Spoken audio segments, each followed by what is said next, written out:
Okay, it's Friday. It's July 15th, options expiration. Today's official options expiration day. And the market is in risk on mode right now. So the S&P is up 1.6%. The Nasdaq's up 1.3%. So people want to own stocks today. So there are some lessons that I've learned. And that's the whole purpose of this video, is to kind of reflect back and see what works, see what doesn't work as I experiment with new techniques. And I'm going to talk a little bit today about that unusual option activity screener that I was running. So for about 2 weeks, I went ahead and I experimented with it, and it was a costly mistake. It turned out to be an epic fail. Yeah, so I got a ton of options coming off today, expiring, worthless, which is going to hurt my return for the month. But that said, I'm here to learn, I'm here to experiment with different techniques, and no one ever said education was free.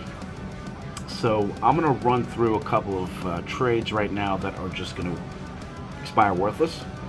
It's a total of 14 different trades, and I'm just going to go through them quick because they're all trading zero.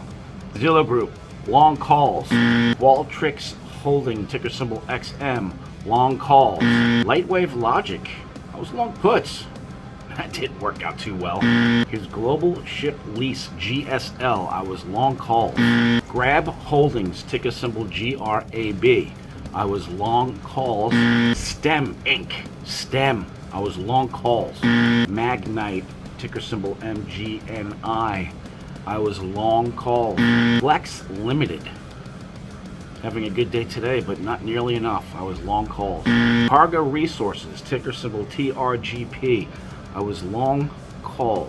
Peabody Energy, ticker symbol BTU, I was long calls. CommScope, having a really good day today, up 6.5%, but not nearly enough. Fell short. I was long calls. Car Guru, CARG, I was long calls. NRG, long calls. IMAX, long puts. That didn't work out. What did we learn? So for one, I'm not going to be using that unusual option activity screener anymore. That was hit or miss at best, and today I had to take a lot of losses simply because these options just would not recover. And secondly, I'm also going to shy away from just going long calls and long puts. I think having that time decay, the theta, the vega, after a certain time really works against you. There are certain instances where you could be long a call or long a put, actually be in the money and still take a loss on the trade. So I'm going to stick with the spreads because that kind of neutralizes the theta risk, it neutralizes the vega risk, and we'll take it from there. So I'm happy that I purged all of this shit out of the portfolio now. I'm just going to go forward and focus, stick with reading the charts. Right, I'm a trend trader, so find companies that are breaking down or breaking out, following the trend. You know, when I did a lot of these option expirations, these unusual option volume trades, I just did it with total disregard of the chart. So you can see a lot of the charts just wouldn't have justified making a move. But again, this is an experiment. I wanted to see how it worked out. I'll tally up the profits and the losses that I took using the screener, but odds are by the end of this month I'm going to have way more losses than gains in the strategy, so that is what it is. So I have some other ideas that I had put on. Now these are my ideas, these are not the screener, the unusual option activity, but I also have a few of my own ideas that are expiring worthless. This was Arthur Gallagher, I was long the calls. Walmart, I put this bull call vertical on. This was prior to it breaking down, so I had it up here somewhere as it was breaking out, and then they had that awful quarter, and these options just this whole combo just instantly became worthless. Packaging Corporation of America, I had initiated this bull call vertical as it was bouncing off its 20-day moving average, which was heading higher, and then this thing just really collapsed. So I will be taking a loss on this trade today. Bull call vertical on Nucor. Just not working out, so I'll be taking a loss here. CTLT is the ticker symbol. I put a bear put vertical on this, and it just remains stubbornly high, right? I feel like if I had more time, this thing could break down, but I ran out of time. Expiration is a damn thing. Kinder Morgan, KMI, had a bull call spread on this. Obviously, this thing broke down. You know, what I need to do is, this thing broke down. Once it broke through its 50-day moving average, I probably should have got out of the way. But the problem here is that a lot of times these options expire so quickly that it's tough to get out and salvage whatever I could. So yeah, so KMI is expiring worthless today. Baker Hughes expiring worthless today. I put this bull call vertical. Stock just broke down. PG&E, ticker symbol PCG, having a decent day today, up 3%. Looks interesting, but yeah, too little too late, right? So I was long calls here. This is going to expire worthless. Duke Realty, I went long the puts here. It looked like it was breaking down. Boy, I was wrong on that. This thing is actually, looks like it's starting a new uptrend. So long the puts, expiring worthless today.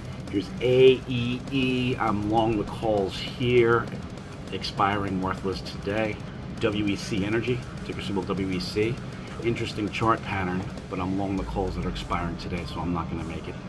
Crazy day for the banks. I had to straddle on Citi, and I was feeling pretty good about it yesterday and this morning, but then the banks just really rallied off of earnings, and this thing is just kind of not working out. So I unwound this today.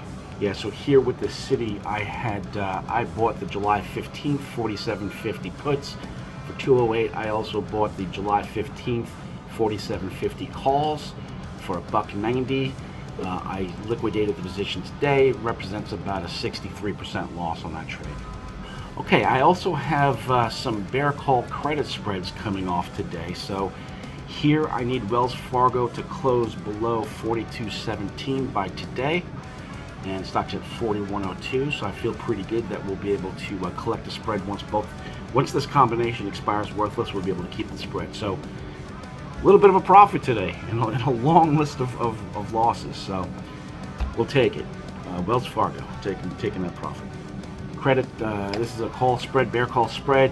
Whirlpool, I need Whirlpool to close below 170.34. It's trading at 159. I need it to close below that 170 level by today. Looks really good here, so that's going to expire worthless. That's money in the bank. All right, here's Comcast. Comcast having a good day today, up 2.85%. I need this stock to close below. I need to close below 41.16 by today, and the stock's at 40.71. So I'm feeling okay. It's a little bit, a little close, too close to take it off right now and call it a win. But for the most part, I think we'll be able to collect this premium. Bear call spread for PayPal. I need PayPal to close below $80.22 today. Stock's at 72.44. Feel good about this. This combo will expire worthless. We'll collect that profit. Bear call spread, Walt Disney. I need Walt Disney to close below 102.20 by today, and the stock's at $94, so this is pretty much money in the bank. I feel good. We'll collect this premium. Match Group, I got the bear call spread. I need Match to close below $80.36 by today. It's at 65. Money in the bank. We're going to be able to let this combo expire worthless, and we'll get to keep the profit. eBay having a good day today, up 4%. I got the bear call spread. I need eBay to close below 46.13. The stock's at 43.74, up 4%. I feel pretty good that we'll be able to have this expire worthless. Paramount, bear call spread. I need Paramount to close below 26.05 by today. Stock's at 24.69, so I feel good. We'll get to keep some more profit. Line Technology, ALGN, got the bear call spread on this. I need this to close below 275.44 by today. Stock's at 253, so I feel pretty good that we'll make money off this trade. Merck, I had the bull put spread on here, so I need Merck to close above 89.91 by today. Stock's at 94.73, having a really good day. So yeah, we'll get the profit on this trade. This one here is going to be close. So I got the bear call spread on this. So I need United Airlines, UAL, to close below 38.12 by today. 38.12 to 38.30. A little bit of a nail biter. We'll see. Tractor Supply, we had the bull call vertical on it. We had taken profits previously. It gapped up this morning, so I ended up closing the remainder of this position for a profit. So Tractor Supply, we had sold the August 19th 220 strike price calls for $319. We bought the August 19th 200 calls for $980, and I unwound the position today for about a 23% return. Yeah, so a little bit of a rough week, right? We've had a bunch of losses in there. I know that I'm not going to be using that option screener again, and I'm gonna, unless it's in very unique circumstances, I'm going to shy away from just going long calls and long puts, because that time decay really works against you. I'll stick with the spreads that I've been doing. So yeah, all these losses today put us down a little bit for the month, so I got a little bit more work to do into the second half of this month. So yeah, we'll see what we can get done. Have a great weekend.